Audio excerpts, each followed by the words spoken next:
The doors do not open, they explode inward, and every heartbeat in that ballroom stops at once. Black suits pour across the marble in a straight, silent line, moving like men who have never once needed to hurry. A woman near the bar drops her champagne flute and doesn't even flinch at the sound of it shattering. Somewhere in the crowd, a phone is already lifted, already recording. And Sienna Harper, standing frozen at the center of it all, her ex-boyfriend's laugh still burning in her ears, feels her whole body go rigid, because she knows that cologne. She knows it before she even turns around. What happens when the man everyone underestimated walks back into the room that once destroyed her, and never leaves her side again? 3 months earlier, Savannah still smelled like magnolias at dusk, and Sienna's life looked, from the outside, like something whole. She owned a flower studio on a quiet brick street downtown, a bell over the door, buckets of ranunculus and garden roses lined up like a painting no one had signed yet. She had built it stem by stem, invoice by invoice, from a folding table at the farmer's market to a storefront with her name stenciled in gold on the glass. Brides from 3 counties asked for her by name. She was 29, with soft hazel eyes and dark curls she kept twisted away from thorns and wire, and a quiet, hard-won confidence, the kind built on mornings she didn't want to get out of bed, and afternoons spent crying in the walk-in cooler where no customer could see her. Years before, in college, a boyfriend she'd loved without hesitation stood in front of a room full of their friends and said, laughing, like it cost him nothing, that no successful man would ever marry a woman her size.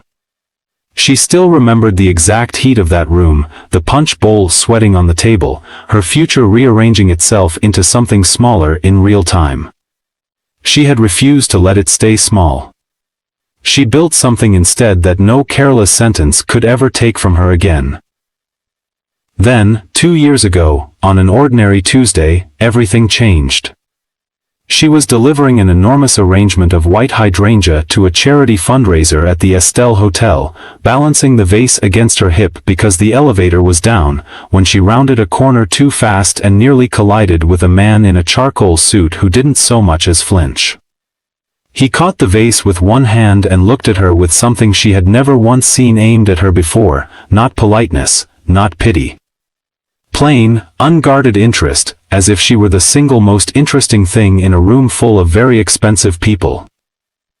His name was Alessandro Romano. To the papers, he was a shipping magnate who had quietly built a modest family logistics company into an empire spanning 3 continents. To a much smaller, much more dangerous circle, men who wore wires under tailored shirts, who kept second passports in false-bottom drawers, he was something else entirely.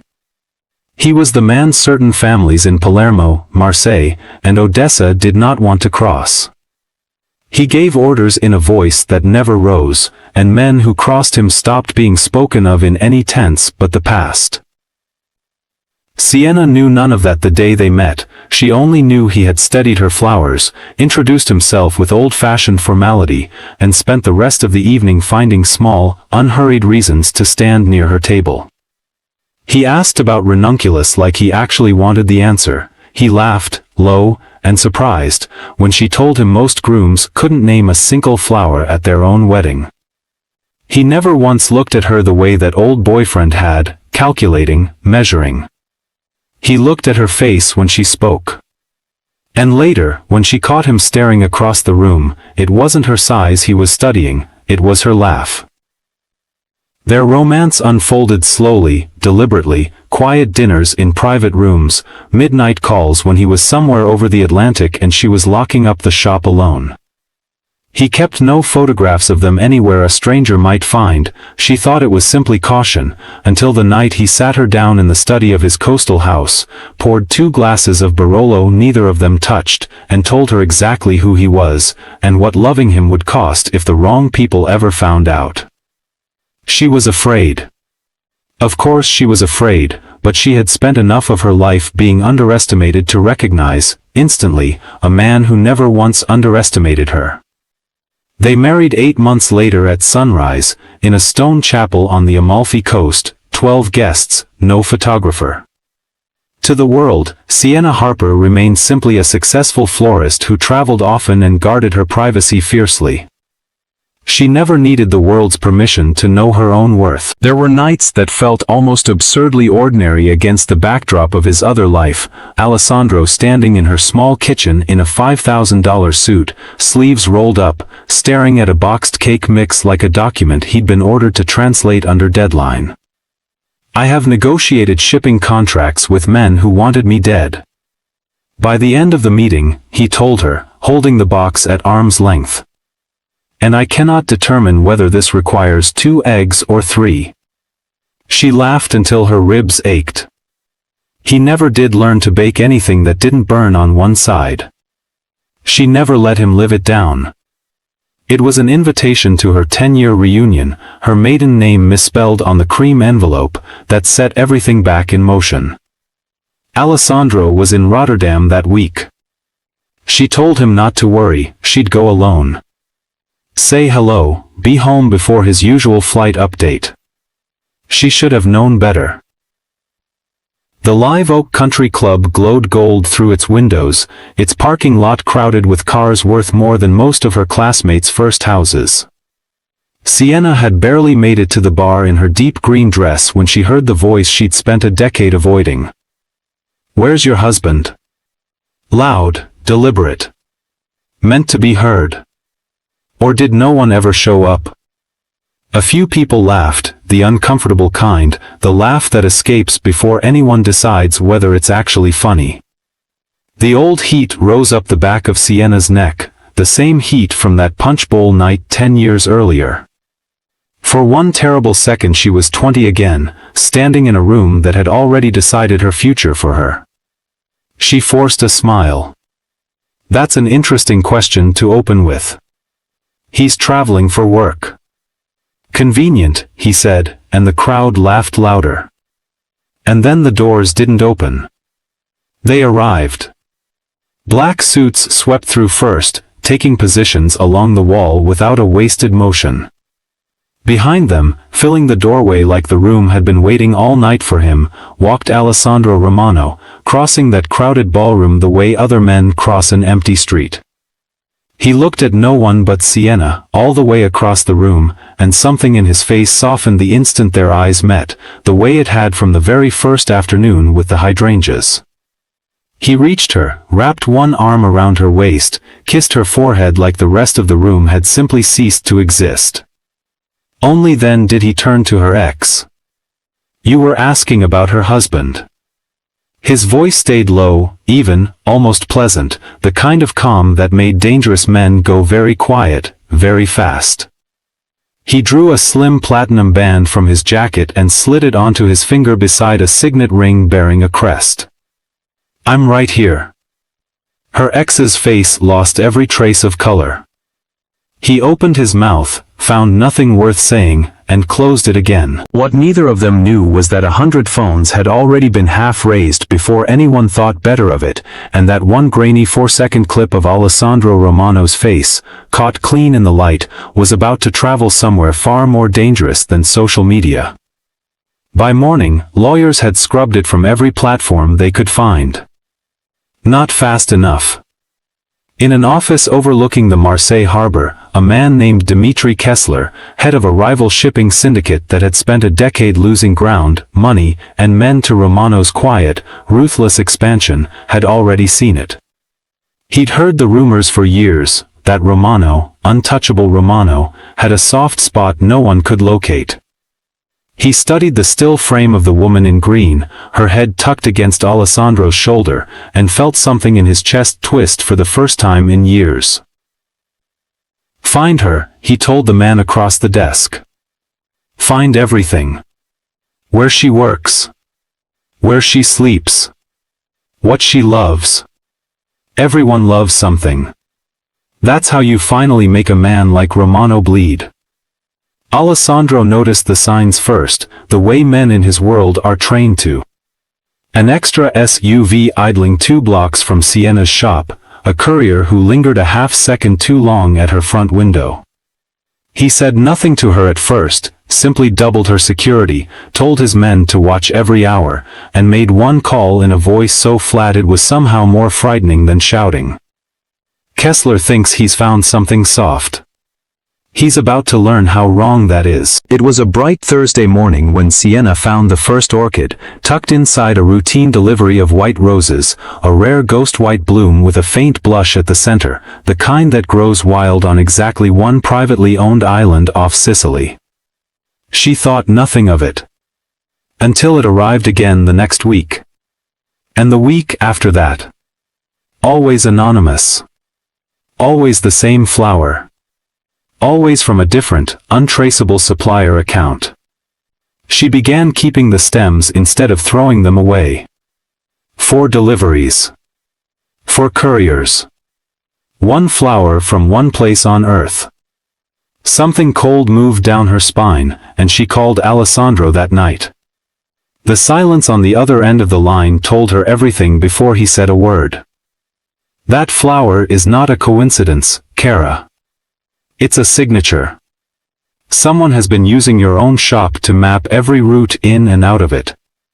And you never knew you were the map. He came home before midnight, checking every window lock himself before he'd even taken off his coat. He laid 4 photographs across the kitchen table, pulled from her own security footage, for couriers, for shell companies, one scene outside a warehouse Kessler's people used to stage cargo. They're not just watching me, he said. They're using your delivery schedule to plan something bigger. A shipment interception, disguised as ordinary courier traffic. Routes nobody would think to watch. Sienna's stomach turned. He's hiding inside my flowers. By afternoon the next day, his security chief Rocco had laid out the full pattern on her own work table, every orchid delivery timed within an hour of a real cargo movement through the port. Kessler's crew wasn't just watching her. They were using her flower shop as cover to case the port's security rotation. Who investigates a florist's delivery van? I want to help stop this, Sienna said. Alessandro didn't tell her no, he pulled out the chair across from her instead. Tell me everything you noticed. You're the only one who's actually looked at this from the inside. For 3 hours she walked them through every order, every strange question a client had once asked about her delivery schedule. By evening they had a theory and a narrow window. Kessler planned to use the cover of a real shipment 3 nights out to move an armed strike team through the port, the same disguise they'd rehearsed for a month on her own routes. Their real target was a warehouse 2 miles inland, where 3 of Alessandro's most trusted men would be gathering for a routine review. It was meant to look like an accident. A fire.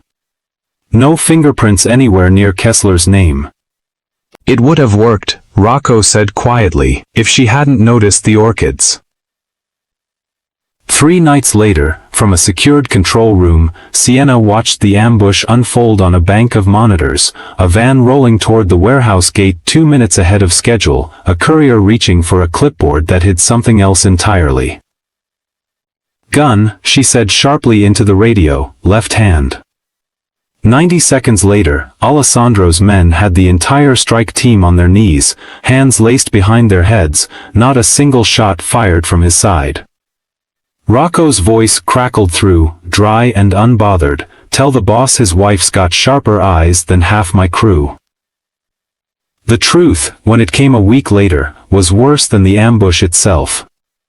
The name in the financial records was Marisol, Sienna's own shop assistant, 2 years at her side, who had cried at 3 of Sienna's weddings and once covered the register while Sienna delivered flowers free to a dying woman's hospice bed. A brother in debt to the wrong people. Small careful payments.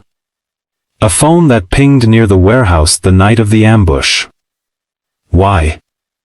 Sienna asked her, alone in the shop before opening. They said no one would get hurt, Marisol whispered. I know that's not true now. I trusted you with the one part of my life that had nothing to do with him, Sienna said, and watched Rocco's men lead her out. That night, at their own kitchen table, Sienna didn't try to hold herself together. Someone I trusted turned my shop into a weapon. And part of me still feels sorry for her. I hate that I feel that. Alessandro covered her hand with his. You can hold both at once. That doesn't make you weak, it makes you exactly who you've always been. Someone who sees people clearly, even when it costs you something to look. By the following week, grief had hardened into resolve. Sienna walked into his study uninvited and laid her own plan across his desk. If Kessler thinks my shop is soft, that's the assumption we use against him. We let him think it's still working. And we choose exactly when he finds out it never was. Alessandro looked at her, something in his eyes recalibrating in real time. You want to bait him. I want to finish what he started. On my terms. I'm done being someone's soft entry point, she said. Into anything. They built the trap together, a false shipment schedule fed through the same compromised network, timed to a charity gala that would put every senior member of Kessler's organization within a mile of the port at the exact moment his men were expected to strike. Kessler took the bait, arrogant enough to want to watch his own operation succeed in person. It was Sienna, standing near the terrace in ivory silk, who recognized him first from the photographs, a lean, silver-haired man in an ill-fitting tuxedo trying too hard to belong. That's him, she murmured into her earpiece. Terrace, east side, alone. Two of Alessandro's men had him out a side exit before a single guest looked their way. 2 miles off, the strike team meant to hit the warehouse found an empty lot and a dozen armed men waiting instead. By the time the orchestra played its last song, Kessler's entire operation had collapsed in 40 minutes, and almost none of the 400 guests inside ever knew. It's done, Alessandro told her on the terrace after, the city glittering gold below them. Kessler is finished. We're safe, she said. Not quite a question. You are, he said, tucking a curl behind her ear. You were never the soft entry point they thought you were. You were the reason the whole plan fell apart. 6 months later, that same ballroom filled with thousands of blooms arranged entirely by Sienna's own hands, the same rare white orchid that had once hunted her, reclaimed now, blooming in celebration instead. The gala raised funds for a foundation she'd built for women rebuilding their lives after emotional abuse. When Alessandro took the podium, the room quieted not from fear this time, but from attention. Years ago, he said, his eyes finding her instantly. Someone convinced a remarkable woman that she wasn't enough. He was wrong. About all of it. He held out his hand, and she crossed the room to take it. This is my wife, he told 400 guests. Not a secret I've been protecting, the love of my life. That I've simply been waiting for the right moment to introduce properly. The room rose to its feet. Sienna let the tears fall without hiding them. Because for the first time in her life, being seen completely didn't feel like a risk. It felt like coming home. Just before he kissed her, he murmured, low enough for only her to hear, the same words that had started it all, "Where's your husband?" She laughed through her tears. Right here. Exactly where he's always going to be. Somewhere in that crowd, an old classmate who had once laughed at her stood silent near the back, because there was finally nothing left for him to say. Later, barefoot on the terrace, her heels dangling from 2 fingers, his tie long undone, she asked if he remembered what he'd said the very first afternoon, when she nearly dropped a vase of hydrangeas on his shoes. I remember every second of it, he said. You apologized to the flowers before you apologized to me. I told you that you had excellent priorities. I thought you were mocking me, she admitted. I'd spent years assuming that's what men like you did. And now? Now I know you were just paying attention. Really paying attention. Nobody had ever done that before. He pressed his forehead gently to hers. I will spend the rest of my life paying attention to you. That was never going to change. Not for Kessler. Not for anyone. She breathed in cedar, rain on stone, and the faint sweetness of jasmine still clinging to her dress from 1,000 blossoms she'd arranged with her own 2 hands, and felt, for the first time she could remember, entirely and completely safe. The woman once mocked with a single cruel question now stood wrapped in the arms of a man who had never once needed her smaller, softer, or easier to explain. That, at last, was the only answer she would ever need again.